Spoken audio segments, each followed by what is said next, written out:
in Texas over the weekend as a possible act of terrorism. At least 2 people are dead and 14 people hurt after the shooting in downtown Austin. This is FBI Special Agent in Charge, Alex Duran. Obviously, it's still way too early in the process to determine an exact motivation, but there were indicators that on the subject and in his vehicle that indicate potential nexus to terrorism. A deadly case of road rage turned violent on the Capitol Beltway in Virginia yesterday, leaving 1 woman, her dog, and a suspect dead and 2 other victims injured. Police say a man armed with a knife began stabbing people after a property damage crash on the southbound lanes of I-495 near Annandale, about 15 miles outside of D.C. A 39-year-old woman and a dog were killed.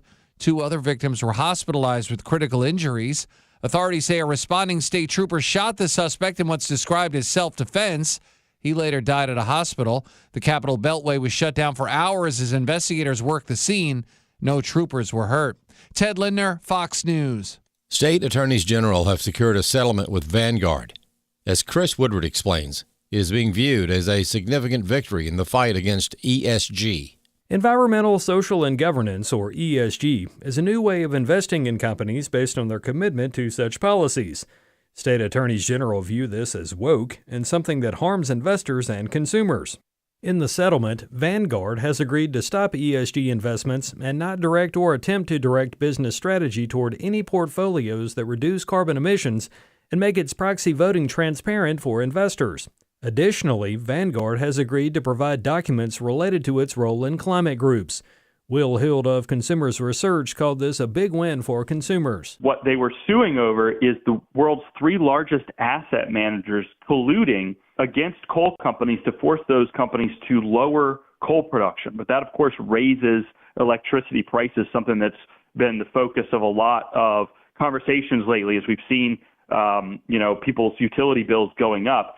Not only is there now monetary damages attached to the activities that Vanguard, BlackRock, and State Street were engaging in, but also huge part of this settlement is that they have to hand over the communications with the other parties in this little cartel. So we're going to get to see how much activity BlackRock and State Street, the 2 remaining defendants, were engaged in here. I'm Chris Woodward. More news online at afn.net and download the AFN mobile app. I'm Rusty Pugh. AFA Action takes attacks on the family seriously. The enemies of the family constantly employ new tactics to try to sneak past our radar. They know if we stand together, their evil plans will fail. Your gift to AFA Action allows us to stay vigilant against their onslaught. And if you give this month, you'll receive access to the Cultural Institute video When Your Faith is Illegal by Frank Harbor on AFA Stream as our thanks. You can make your gift today at afaaction.net. Jenna Ellis in the morning on American Family Radio. I love talking about the things of God because of truth and the biblical worldview. The U.S. Constitution obligates our government to preserve and protect the rights that our founders recognize come from God, our Creator, not our government. I believe that Scripture in the Bible is very clear that God is the one that raised up each of you, and God has allowed us to be brought here to this specific moment in time. This is Jenna Ellis in the morning. A short time ago, the United States military began major combat operations in Iran. Our objective is to defend the American people by eliminating imminent threats from the Iranian regime. Well, that was President Trump on the Iran strikes. Good morning. It is Monday, March 2nd, and a lot happening over the weekend with the White House announcing yesterday peace through strength. President Trump launches Operation Epic Fury to crush Iranian regime and nuclear threat.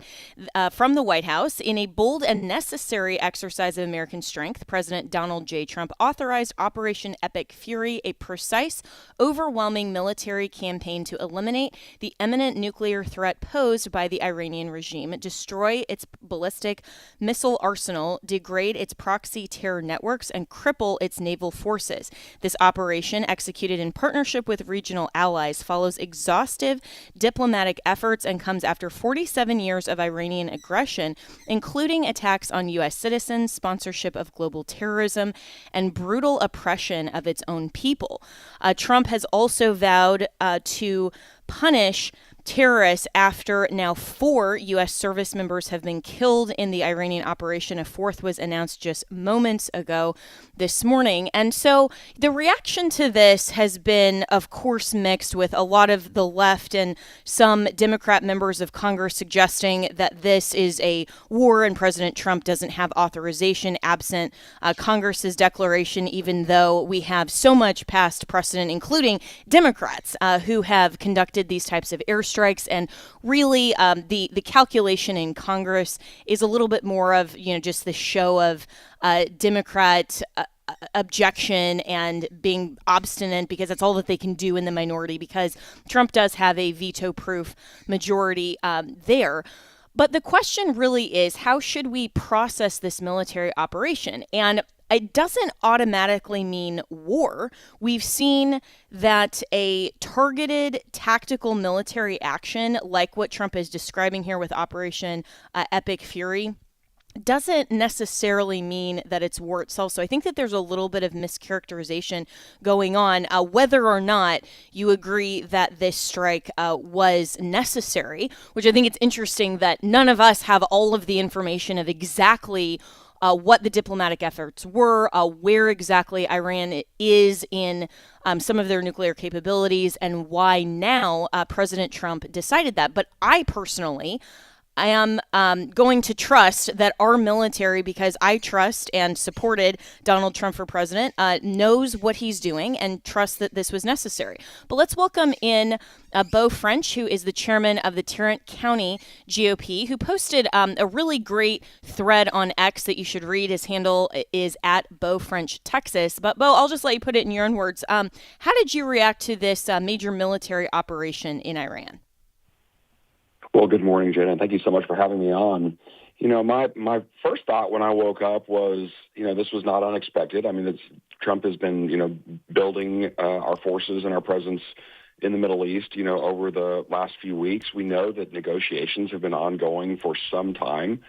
And, even in Trump's first term, reversing the disastrous deal that Obama had struck with Iran, giving them something like $5 billion. And Iran has been at war with the United States for 47 years. And I've watched this my entire life. I remember well when I was a child at the time, but in 1979, there was not a lot to watch on TV, so the evening news was important in our household. And I remember, the daily counter of how many days our Americans had been held hostage in Iran, and that went 444 days. So, this is not something new. We have the bombing of the Marine barracks. We have the U.S. Cole. We have, countless friends of mine who were in combat overseas, were wounded because of the IEDs, manufactured and funded by Iran. And so this is something that has been going on for years. Iran has declared, forever, death to America. They call us the Great Satan. So, people on our side of the aisle some have decried this because they're like, oh, it's, Trump promised no more wars. And, my recollection of the campaign is Trump promised no more forever wars. But, in order to achieve peace, sometimes you have to punch a bully in the mouth. And I really view that as, Trump's not starting a war, he's ending a war. And, he's successfully taken out the entire military leadership in Iran. And by the way, Trump does have a track record here. You look back at, previous administrations where they committed, tons of ground forces and put, soldiers on the ground at risk. This is a very different operation. This is a surgical operation, an airborne operation with, drones and missile strikes and bombs. Very different than putting, hundreds of thousands of troops on the ground. And so I think that just based on Trump's track record of how he has dealt with conflict in the past, one, this will be short-lived. Two, and you know, God bless our troops. We already have had some casualties, but they were killed in Kuwait, not even in Iran, right? Because Iran launched missiles back towards our base in Kuwait. So, sure, there may be some casualties, but it's not because they're on the ground in Iran, and we hope that there are none, or no more, I should say. But you know, this is the risk when, you know, even when our troops are training, there are accidents every now and then. So you know, it is part of the you know, the high risk of being in the military in the first place. But you know, to conclude, really, my thought is Trump has a track record. I see this as being a short operation, in and out in a very short period of time. And I think the Iranian people, I mean, we've watched, you know, from the 2009 sort of, you know, Arab Spring type rising to even recently, you know, the protests in the streets. The Iranian people are craving for the toppling of this regime. I think Trump is finally helping facilitate that for them. And this is good for American interests because it reduces the threat that Iran has posed towards American and American troops for 47 years. You know, and that's such an excellent point, Beau French, that, you know, Trump has never been for the endless wars. He's never been for, you know, just a lot of military show of force for absolutely no reason. In fact, you know, in the first administration, he was saying he's the only president that hasn't been for endless wars and having new wars. But at some point, you do need to strike back, really. I mean, this isn't going on the offense when clearly there has been an escalation, and this has gone on for 47 years, as people have mentioned. And this type of strategic, precise strike with a clear, laid out objective from the White House, which I think was really smart of them to put that out yesterday, really puts it more in context than just calling this, you know, a war and seeing how long this will go. I don't expect it to go on for, you know, months and months or years, certainly not. And so can we expect, though, some escalation and where do we sit politically in terms of how, you know, this may, I mean, we're only in March, but November's the midterms, and obviously the Democrats are going to want to make hay out of this. But, you know, I think a lot of Republicans, at least, actually support this. Yeah, there's no question. I mean, I think I really wasn't on top of the news all weekend. I'm in the midst of my own campaign, so I've been barnstorming the state of Texas. But I will say, you know, from what little bit I've seen, it seems that the vast majority of Republicans are supporting the president in this because, like I said, I think that we have a track record to point to. I mean, you know, he toppled the regime in Venezuela in just a matter of hours, right? You know, the drone strike on Soleimani. I mean, there are, you know, clear points in Trump's track record, even from his first term, that we can look at and know that, you know, he's not interested in committing a bunch of ground troops and having some protracted, you know, years-long $1 trillion war. I just have a lot of faith. I trust our president to do what he has said he was going to do, and to do you know, along the lines of what he's already done. And so to me, that means that, you know, this could be over in just a matter of days. And I think that, you know, if that is the case, and the Iranian people are successful in toppling the remnants of the regime, which, by the way, if you are an Iranian leader right now, you know, any political leader, any part of the regime, you've got to be scared to death to do anything because the intelligence was so incredible on, you know, the main strike that killed the Ayatollah. You know, there were 40 people in that room in daylight, not at night, like a lot of our strikes have been in the past. To all be there, and we waited until they were all together to take them out. They have to know that the intelligence is so good that we know where all of them are. So you know that everybody's like underground, hiding, scared to do anything. I think that, you know, that we are just seeing kind of the, you know, the last vestiges of, you know, the death rattle as they launch a few more, you know, missiles into their neighbors. But my prediction is this is over very, very quickly. Yeah, I would agree with that prediction. And so for those on the right that are objecting to this, what's their argument, and why are some on the right thinking that, you know, somehow at this juncture and this stage with, you know, all of the history, that they're not willing to trust President Trump's quick and decisive actions? I think there's really two camps of people who are against this. The first is the people who are on the right, but have always kind of been, the TDS, Trump derangement type people, sort of the never Trumper, people on the right. And there are a few of those and some outspoken ones also. And then the other camp is this sort of, anti-Israel group who, think that anything that Israel wants is bad. Well, sometimes, Israel's goals align with our goals. And obviously, they're an ally of ours. And when our goals align, we do things together. And so I see that as a good thing, not a bad thing. But so I think that's really the sort of two main camps. And so, you have people like, Thomas Massey or whatever, who, occasionally does brilliant things and says brilliant things, but also, just has this weird, I want to just block everything that ever happens, good or bad. And maybe it's sort of this libertarian streak. But, my sense is that these people are going to look a little bit foolish, in the coming days as this wraps up. Yeah, well, and I agree with you, and I think, I was thinking of Thomas Massey as well, and I actually asked him that question on X because he wasn't specific as to why he objected to this, and is it just because there hasn't been a formal declaration of war, which, by the way, isn't necessary, and we'll get to that in the next segment in terms of the legal and the constitutional element, but, is there more to that, or is he just being... is he just objecting for the sake of kind of being obstinate? I really like Thomas Massey. I think he's most of the time focused on more conservative things. But at some stages, you can be more obstinate. And of course, we can disagree with Thomas Massey or President Trump. That's the freedom that we have in this country. But he seems to be more focused on the Epstein files, for example, saying that somehow these strikes were just an attempt to dissuade the public eye from Epstein, which I just think that that's utterly ridiculous. Well, first of all, where were all of these people during the 4 years of the Biden administration when the government had all of these files? I don't remember all of these calls to release those files. So, it just seems it just seems that this is because it's Donald Trump who's president. They want to focus on that. Which look, everybody I know wants those files, wants everything released, wants all that aired publicly. The people who did bad things, we want them arrested. I think that's a common sense position.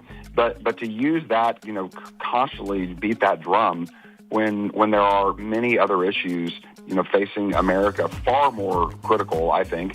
The demographic change in America, the cultural change in America, the replacement that seems to be happening with, bringing in third worlders. And so, my sense is there are people that don't want to actually confront the real issues and just, hang on to these certain things to use them as cudgels for whatever their agenda is. And, with Thomas Massey, like I said, I know Thomas. I've, been around him. He like I said, he is brilliant on many issues and, more on the fiscal sort of conservative side, which I think is the right place to be. But oftentimes, some people like him, kind of bleed over into this. Well, we have to obstruct everything that happens. And we got to end it there, Beau French. Really appreciate it. Could not agree more. We'll be right back to talk more about Iran. The following is a real-life story from Trinity Debt Management. I had a lot of credit card debt, and it stressed me out. But what I thought was a solution turned out to be a problem.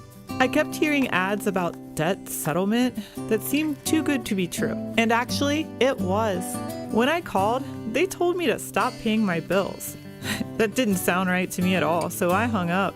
Later, I found out that debt settlement is bad, real bad. Then I learned that there is a right way to pay off your credit cards.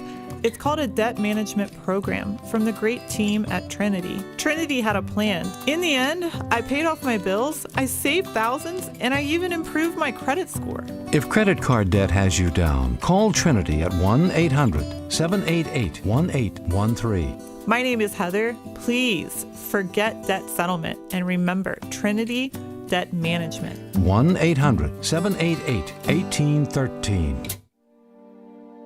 Where is history headed? What's the meaning of it all in the end? How is the story going to conclude? Dr. Al Mohler from the American Family Studios documentary, The God Who Speaks. The Bible's promise of what is coming is that the righteousness and justice of God will be comprehensively applied under the lordship of Christ, with everything brought under submission to him, under his feet.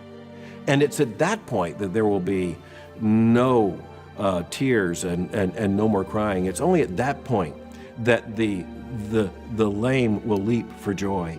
It's only at that point that things that are now so wrong will be made right. And of course, that also comes with the promise of heaven and the very real threat of hell in people headed for either heaven or hell, every single human being who ever lived. Visit thegodwhospeaks.org. Hello, Americans. I'm Todd Starnes. Stand by for news and commentary next. There are many Americans on both sides of the political aisle who believe illegals who are working and have families should be spared from deportation. Some would even call them productive members of society. But the reality is, illegal alien families are costing the American taxpayers a tremendous amount of money, and their welfare has placed a huge burden on American-born citizens. And it's not just illegal immigration that's the problem. Legal immigration, too, has gotten out of hand. In Charlotte, North Carolina, nearly 20% of the 900,000 residents are now foreign-born. The school district overwhelmed with foreign students, and many of those believed to be illegal, according to the White House. A spokesperson for the school district says nearly 21,000 students were absent from class. The reason believed to be because of the ICE crackdown. 1/7 of the school district, the children of illegals. And every dollar spent on them is one less dollar spent on law-abiding kids. I'm Todd Starnes. Welcome back to Jenna Ellis in the Morning on American Family Radio. Welcome back, and we've been talking about the ongoing airstrikes in Iran, the potential escalation. There has been an announcement that a fourth U.S. service member has been killed amid these strikes and the responses. But where does all of this stand in terms of whether or not this actually constitutes a war, or is this just a strategic military operation? So many in the media have rushed to characterize this as now the Iran war, and I'm seeing even a lot of hosts on conservative podcasts and so forth this morning and over the weekend using the leftist framing of saying, that this is an Iran war. I don't think that it actually qualifies, at least yet, and this is why Congress doesn't have to have that declaration of war. And so let's welcome in Gerard Filitti, who's the senior counsel for the Lawfare Project, to talk more about this. Gerard, I don't think that President Trump needed congressional authority to conduct these airstrikes. Certainly not with the precedent that we've had in recent U.S. history, but because this is a short strategic military operation for a specific articulated purpose. But where should we focus on how to break this down? Well, I think we start by exactly what you said, what the obligations are when we start an armed conflict or a war. War isn't defined by statute. War is it's basically whatever the president and Congress say it is. The Congress has the power to declare war, but we have not had a declared war since World War II. Everything else has been called an armed conflict, whether it was Korea, Vietnam, Iraq, operations in Syria and Afghanistan. So we have to first qualify what this is. The president has the legal authority under Article 2 as commander-in-chief, and this has been borne out by practice from administrations on both sides of the aisle to engage armed conflict in order to protect the interests of the United States. And that is the justification that Donald Trump is using here in Iran. Yeah, and so while the Congress is suggesting and Democrats are going to try to force this vote, and even I think unfortunately some Republicans may cross over the aisle on this, like Thomas Massey we were talking about in the last segment, for example, to vote on this resolution. My understanding is that it would be a resolution basically saying that Trump didn't have authorization for this and would need authorization, not to somehow back him up by saying, okay, we're going to go ahead and have this declaration from Congress. And really, I don't think that I don't think that this will pass. But second, I don't think that it's necessary in this context. And, it may be that the entire military operation is concluded even before, the vote could even go through both houses. Well, I think that, well, first let's take a step back and see, take it a little bit out of the realm of law and back into politics.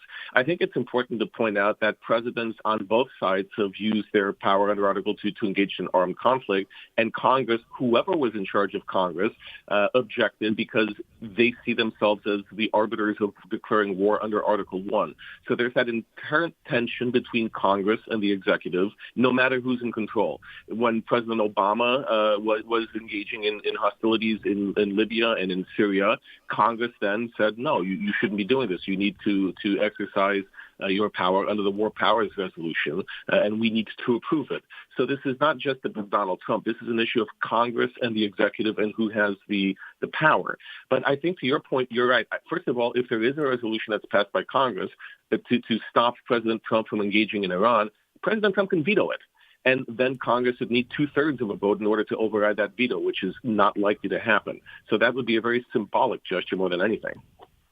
Right. And that's where probably the Democrats and the objectors are going, is they just want to make media headlines and be on the record as objecting. But for all practical purposes, this is kind of a non-starter. And yet, here we're taking time, obviously, because this is an issue that has been ongoing over the weekend. And I think our listeners need to be very clear on, whether or not you support the war or the strikes, rather. See, I'm even in the everybody's calling it a war. The strikes for whatever political reason. The reality is this is the consequences of elections. I mean, we elected Donald Trump, and he's choosing to use his Article 2 power under the U.S. Constitution to conduct these strikes. And that's the consequence of having this president, where if we had, thank the Lord, we don't have a Kamala Harris, this would be a very different world right now, and a very different thought process and foreign policy from her administration. And so, when we look at this in the context of the Constitution, a lot of people are also bringing up the War Powers Resolution from 1973. This was the law that was enacted after Vietnam to limit the president's ability to use force without congressional approval. And it just requires the president to notify Congress within 48 hours of deploying forces. And, does this really change, or does it add a layer of protection to President Trump's argument that this, of course, was within his Article 2 authority? Well, I think that I think that the War Powers Resolution does apply. You will hear arguments that it may not, that Donald Trump doesn't have to notify Congress. But the way the resolution is written, it uses the word hostilities, or situations where imminent involvement in hostilities is likely. And whether or not what we call Iran is a war, it certainly is a hostility, where it's armed combat.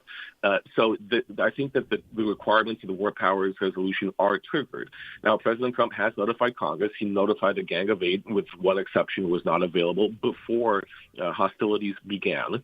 And what happens next is, in theory, Trump has to withdraw forces unless Congress authorizes them within 60 days, plus a 30-day grace period, because Congress recognizes that withdrawals take time. But I think what we will see are two things. One is this will not last 60 days. Donald Trump has said that he expects this to be 4 or 5 weeks. So we can expect to have a wind down and conclusion long before authorization would be required. I also think that Congress will probably get its act together and not withhold authorization, especially as we're hearing that even European countries are starting to come more on board with this, with the attacks in Iran. Yeah. And so I think it's going to be pretty clear in the forthcoming days, if it's not, hopefully to our audience at least already, that, any sort of objection from Congress is really just for the media purposes. And so looking at the strikes themselves, this also raises a broader question and the broader political question about immigration. And there's been a lot of talk on the right, especially about not importing anyone from Islamic countries. And we just saw over the weekend as well a shooting in Austin, Texas, where a man from Senegal, who carried out that mass shooting, and this coming from Andy No, who's a reporter, killing at least 3 and injuring 14 others, was active on social media ranting about Islamophobes and Zionists. He entered the U.S. on a tourist visa and was later naturalized as a citizen under the Obama administration. That coming from Andy's reporting. And so as some of this escalates, at least in the political realm, how important is it, Gerard, that the current Congress really look at how much they can and I think should revise a lot of the loopholes that have allowed too many people not only to come in through illegal immigration, which the Trump administration has really focused on, but I think the broader question is, even for legal immigration, why are we importing our demise? At the end of the day, what happened is we loosened our qualifications, the way we screen people, what we want from people coming into this country. And this really started back in the 1990s with Bill Clinton. Before that, when we still had a Cold War, when we had the Soviet Union, people who wanted to immigrate to the U.S. or come here on a tourist visa, they had to go through very rigorous screenings. You wouldn't even get a visa if you couldn't prove that you had financial wherewithal to take care of yourself in an emergency, or had health insurance, or had some guarantor in the United States. And today we've gotten to a point where we allow people who openly hold views that America is evil, that America needs to be destroyed, that Islamism is what needs to be governing the planet. We allow people who share those views openly to come in and become citizens. We have lost our standards. And it's crucial for Congress to act because, as we've seen from the courts, President Trump can't do it alone. He's done a lot by executive order, but there are limits to that. So we really do need Congress to come in, step in, and revamp the immigration system because it's broken. We're allowing terrorists into this country. We're allowing our democracy to be destroyed by people who don't share our values. And this is ultimately Congress's job to step in and fix the loopholes in the laws. Yeah, and this is one of the things that I really wish Congress would be focused on before the midterms and push through a solid immigration reform package. And they could do it. I mean, regardless of the very slim majority and regardless of the Democrats objecting, regardless of the filibuster in the Senate. I mean, if this Republican Congress really wanted to do that and had the political will, they could. And this is the moment that I think that they should, because as we're talking as well, Gerard, about the potential for escalation of retaliation. I mean, this isn't just, strikes against Israel like we've seen in the last 48 hours. This isn't just, the strikes against U.S. bases and other embassies and so forth that we are accustomed to in terms of retaliation. But there's also talk about some of these terrorist cells that are in the United States already. And a lot of these people have come in through the immigration system, whether legally or illegally. They are here.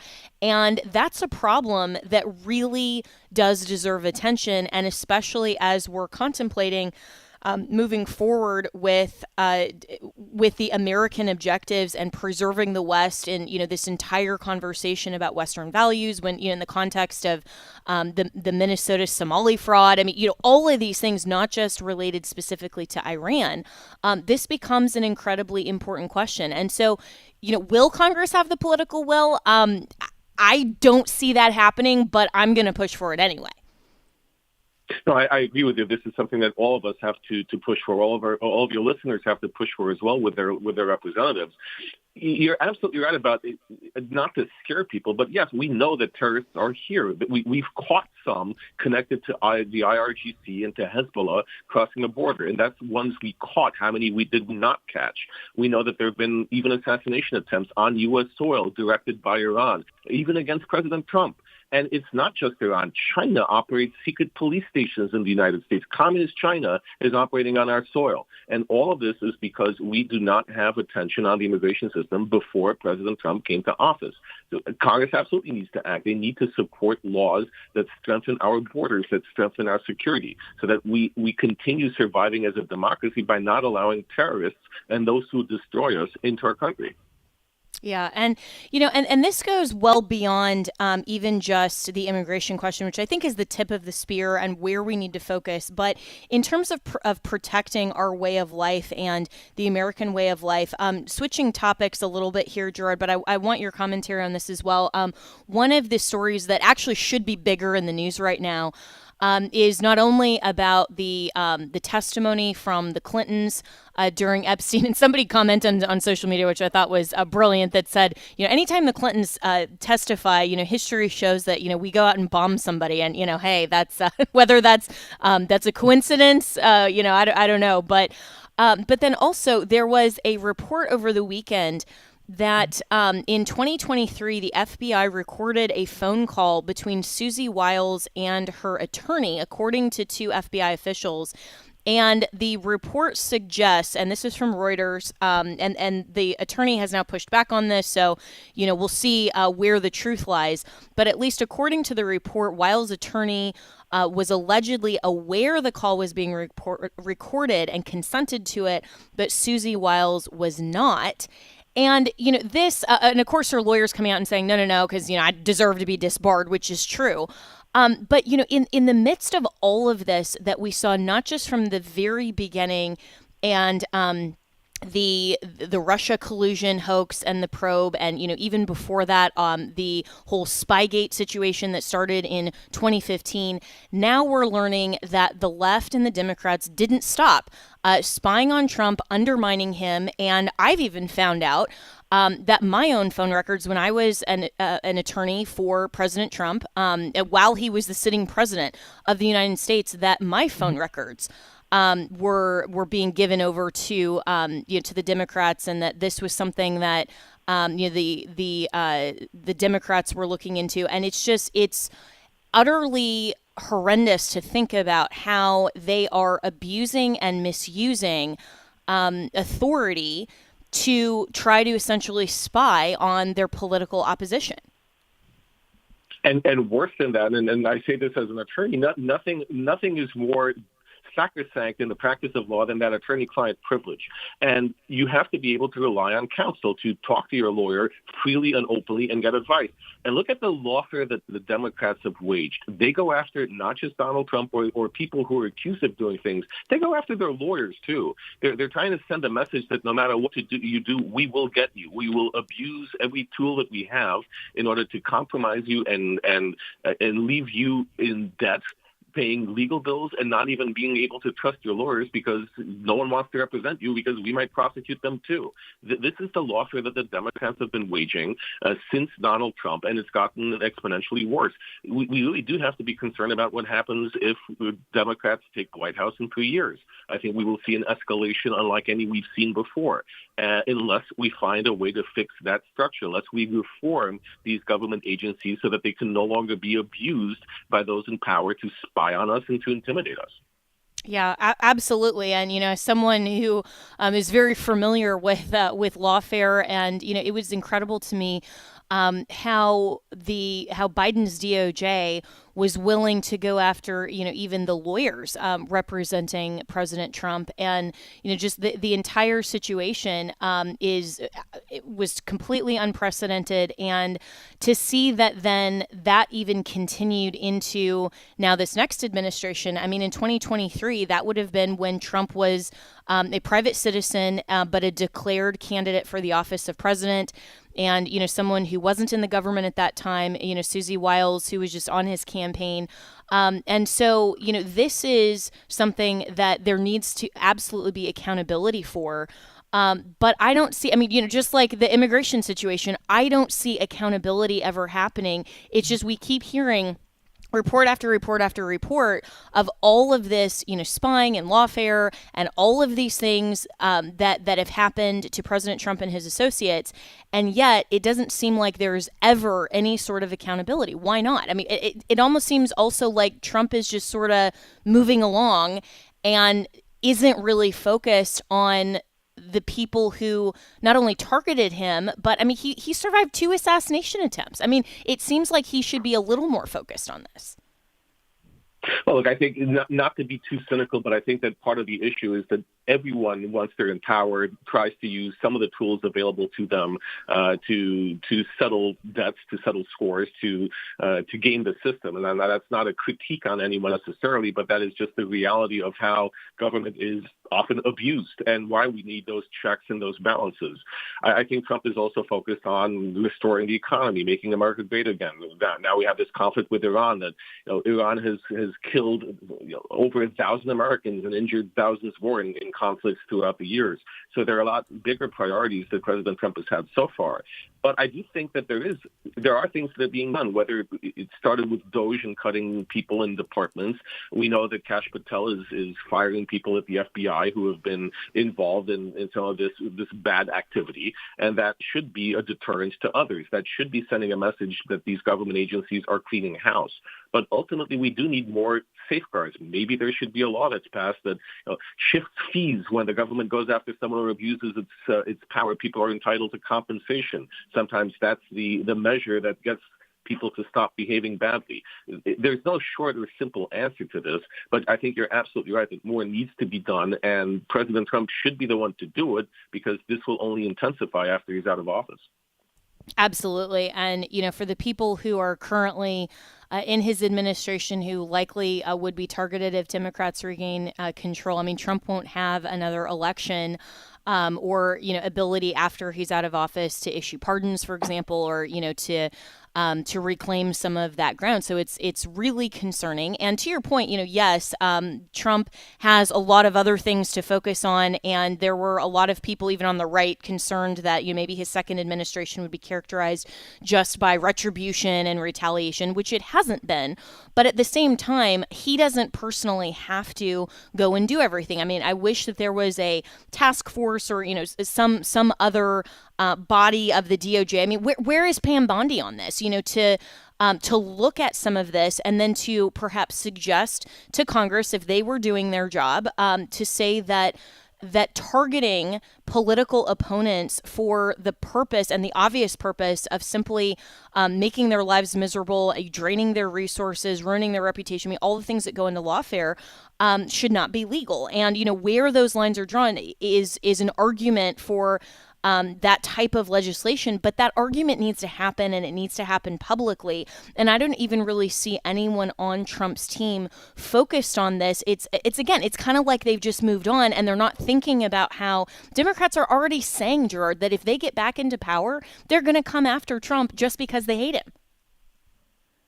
Oh, of course they are. They already have their list. They're making a list and checking it twice of who they're going to prosecute and who they're going to go after. And I think you're absolutely right that Congress needs to take this more seriously, and so does Pam Bondi. We had a congressional committee looking at lawfare. Maybe it's time to revive that and call Pam Bondi and have her testify about what she's doing to clean house at the DOJ and to make sure that we have the tools that we need to prevent this from happening in the future. It's not an easy task, but Congress has to step up, and we can't ignore the fact that time is running out. And this requires immediate attention because lawfare isn't going away. It's only intensifying. We're seeing that. We're seeing the plans and machinations already in place by the left. And do we really want to be a country where we're spending so much time defending ourselves in court instead of pursuing the job that our elected officials are there to do?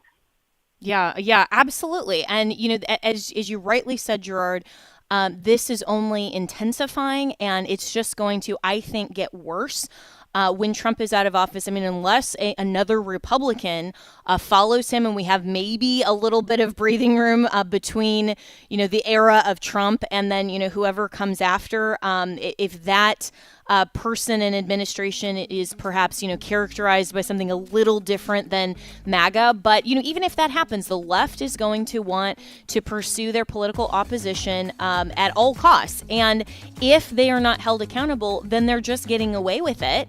And they're just going to continue to escalate that when there's no accountability. It's the same thing as Iran. If there's no accountability and there aren't any, airstrikes, metaphorically, of course, against the left to say, no, there's are consequences for your actions and you've got to stop. then they'll just go ahead and continue, and they're just biding their time until they're back in power. And this is why, again, elections have consequences. So, this is something where we need to be focused on all of the issues, not just what the media headlines of the day are. Gerard Filitti, always really appreciate your commentary. You can follow him on X, and we'll be right back with more.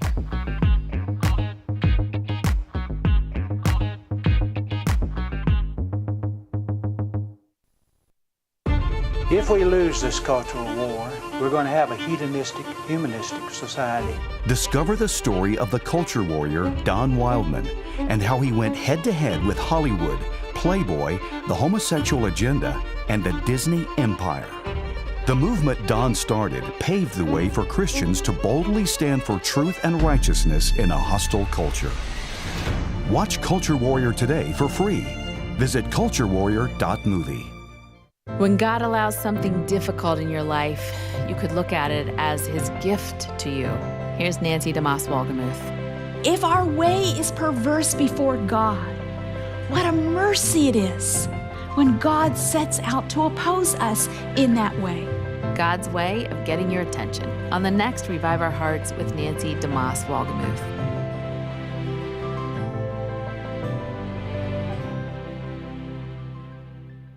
Candace talks about finding out she was pregnant. Thankfully, an ultrasound provided by Preborn allowed her to hear her baby's heartbeat. The sonogram sealed the deal for me.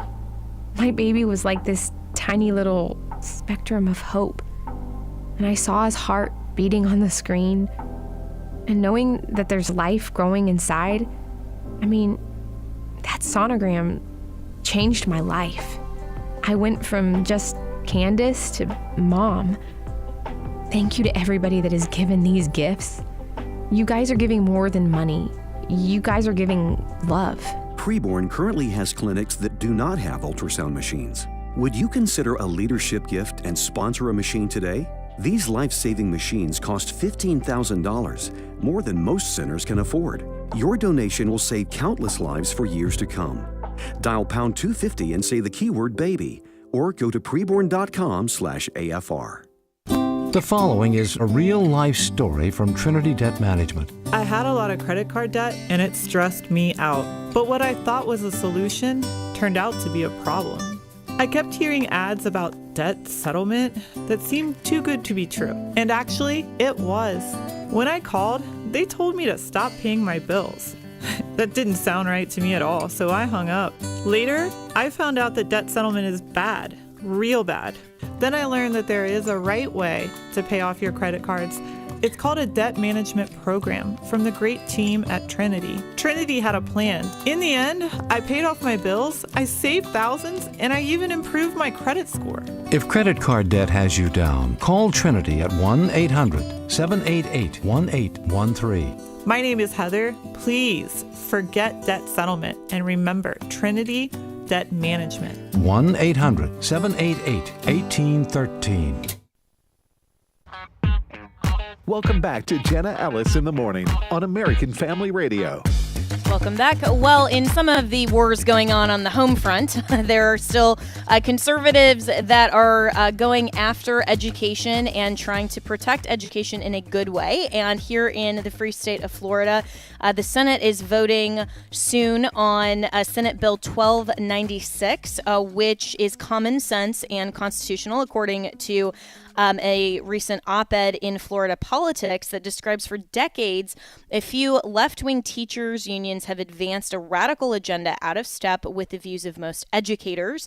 And union bosses routinely fight to keep schools closed, block public disclosure of class syllabi, encourage student protests during instructional time, and promote ideology in the classroom. This is basically political activism.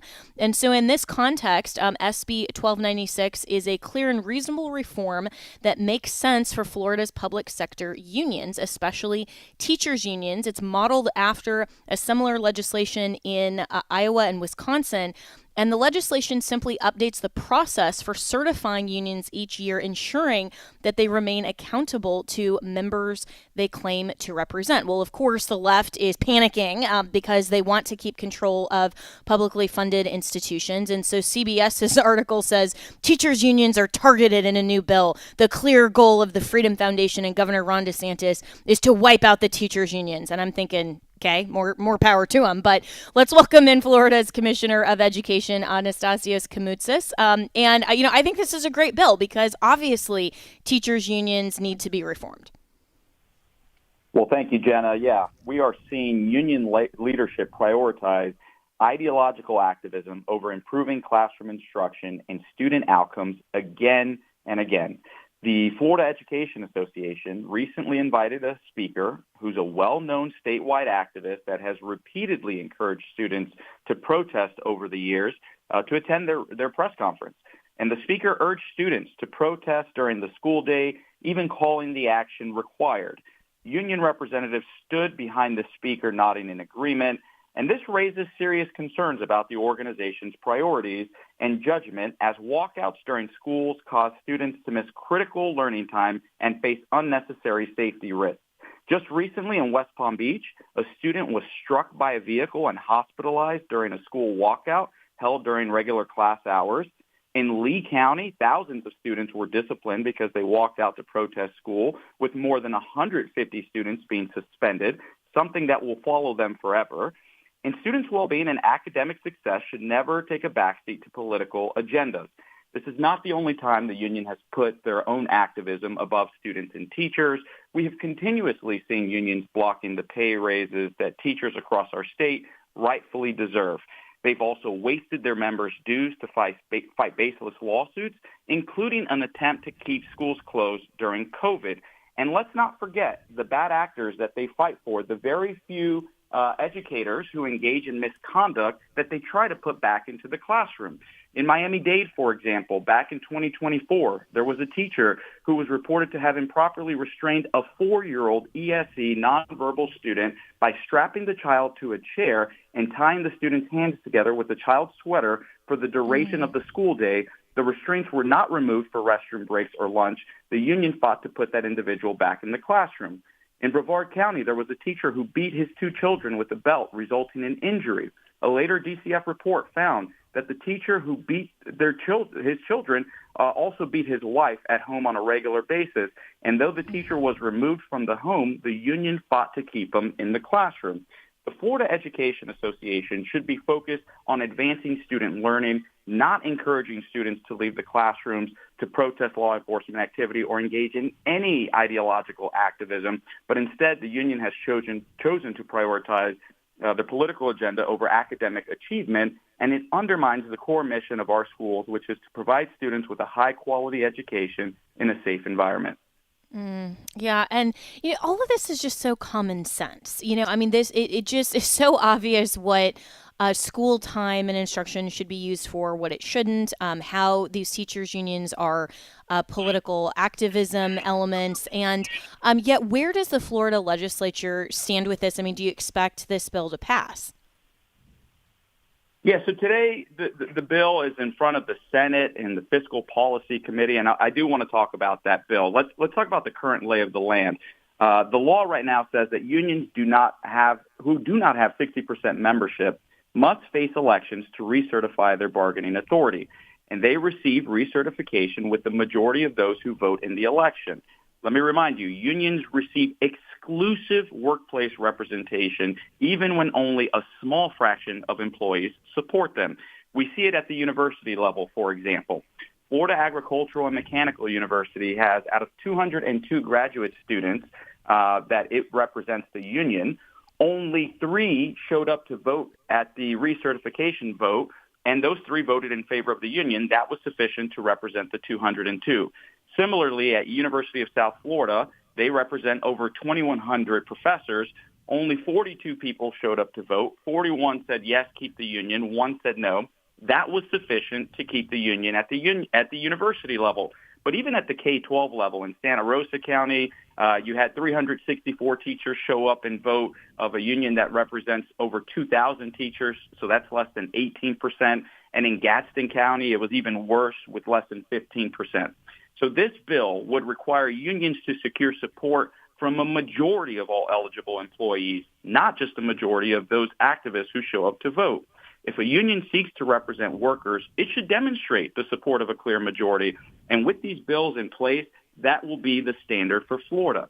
This legislation will also ensure that teacher salary increases that have been championed by Governor DeSantis and the Florida legislature are provided to teachers in a timely manner and are not held up by unions who are seeking to add to their membership or hold it hostage as a negotiation tactic. So I appreciate Representative Persons Maleka in the House and Senator Martin in the Senate for championing this legislation to provide accountability and transparency to the unions. Look, the bottom line is this.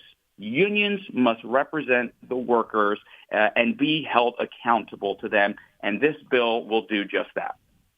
Yeah, and I think that's an important point you raised, Stasi, about how this would shift the election to not just be about the activists who actually show up, but about the members that it represents. And what CBS Miami is complaining about is saying that imagine if this were applied to all elections, a candidate wouldn't just have to get a majority of the people who vote; they would have to get a majority of everyone registered to vote. And they're trying, I think, to compare kind of apples and oranges here because, obviously this isn't just about participation in terms of the activism of the unions. This is about ensuring that membership is fairly represented, which I don't think you can compare necessarily to an electorate in a broader election sense. Yeah, I couldn't agree more. I think you're talking apples and oranges here. I think when you talk about how is a union even started, it's because you're getting folks that are seeking a majority buy-in to decide that this entity is going to have exclusive authority to represent the whole. And so I think what we're looking at here is wanting to maintain that majority so that the folks who are being represented by this union, it's actually reflecting their values. What I've heard from teachers from across the state is the same thing that I shared in a recent op-ed.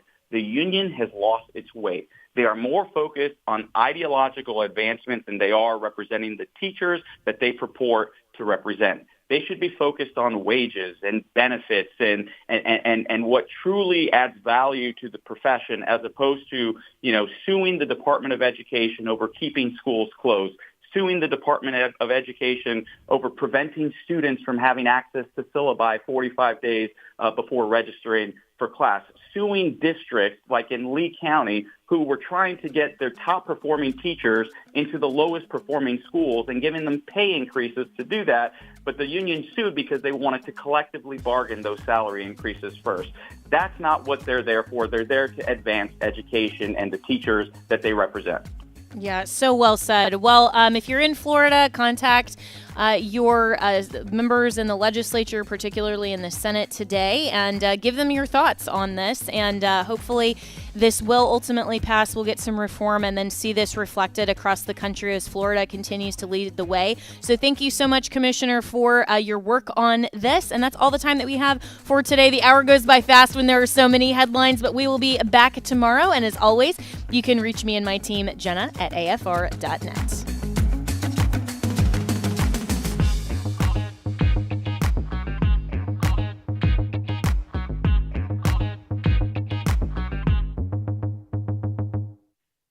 The views and opinions expressed in this broadcast